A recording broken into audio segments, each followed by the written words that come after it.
Hello दोस्तों, R S math classes के YouTube channel पर आप सभी का स्वागत है। अवकलन के गुणधर्म और लघु गुणक के गुणधर्म दोनों तरीकों को देखेंगे जो आपके प्रश्नावली कक्षा 12 के लिए और कक्षा 11 के लिए। कक्षा 12 के लिए प्रश्नावली 5 से लेकर आपके काम आता है 9 तक, और कक्षा 11 के लिए प्रश्नावली स्पेशल 13वीं है, उसमें काम आता है। तो देखते हैं अवकलन के गुणधर्म, और इसमें सबसे पहला गुणधर्म क्या है। जब दो फलन आपस में गुणा में हो या जोड़ में हो, भाग में हो, ठीक है, इस प्रकार से प्लस माइनस गुणा भाग, मतलब किसी प्रकार की संक्रिया में हो, तो पहला गुणधर्म है जब आप अवकलन करते हो d बटा डी एक्स और आप अवकलन कर रहे हो u प्लस वी का, तब इसमें हो जाता है d बटा डी एक्स पहले u का प्लस d बटा डी एक्स फिर हो जाता है v का। पहला गुणधर्म हो चुका है।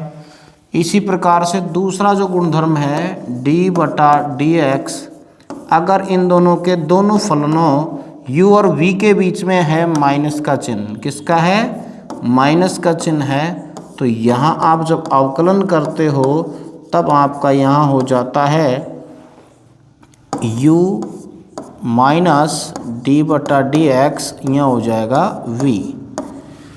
ओके, तीसरा गुणधर्म है जब ये दोनों जो फलन हैं ये u डॉट v के रूप में हैं, गुणा में हैं, तब अवकलन किया जाता है d बटा डी एक्स। तो फर्स्ट वाले को या सेकंड वाले को पहले कांस्टेंट के रूप में बाहर रख देते हैं, फिर इसके बाद में सेकंड वाले का अवकलन किया जाता है, फिर बीच में प्लस का चिन्ह आता है d बटा डी एक्स, फिर करते हैं किसका, सेकंड वाले को कांस्टेंट के रूप में बाहर रख देते हैं d बटा डी एक्स, और फिर अवकलन करते हैं फर्स्ट वाले का u का, ठीक है। फिर इसके बाद में चौथा जो गुणधर्म है वो आपका है d बटा डी एक्स।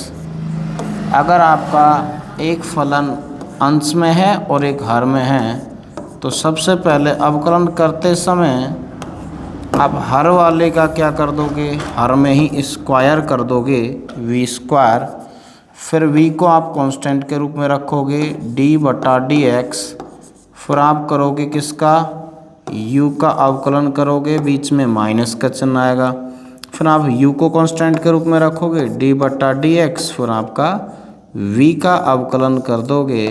तो इसी प्रकार से आपके अवकलन के गुणधर्म कंप्लीट है। इसके बाद में लव के गुणधर्म क्या है, इनको देखते हैं।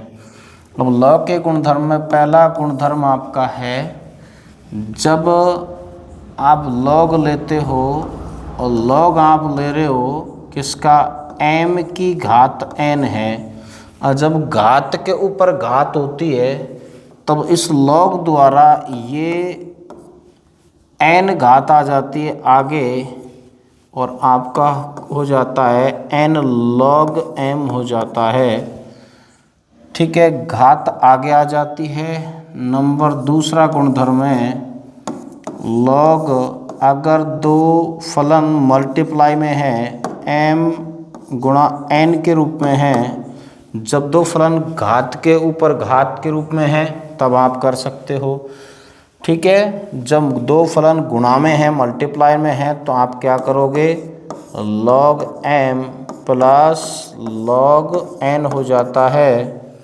इसके बाद तीसरा गुणधर्म है log m बटा log n, तो यहाँ आपका log m minus log n हो जाता है। चौथा गुणधर्म लेते हैं log e है, बेस भी e है और आधार भी e है, तब इसका आंसर 1 आता है। तो इस प्रकार से आपके लघु गुणक के गुणधर्म भी कंप्लीट हैं। इसी प्रकार हमारे YouTube channel R S math classes को ज़्यादा से ज़्यादा स्टूडेंट के पास शेयर करें, और ज़्यादा से ज़्यादा सब्सक्राइब करें, शेयर करें, लाइक करें, कमेंट करें। धन्यवाद।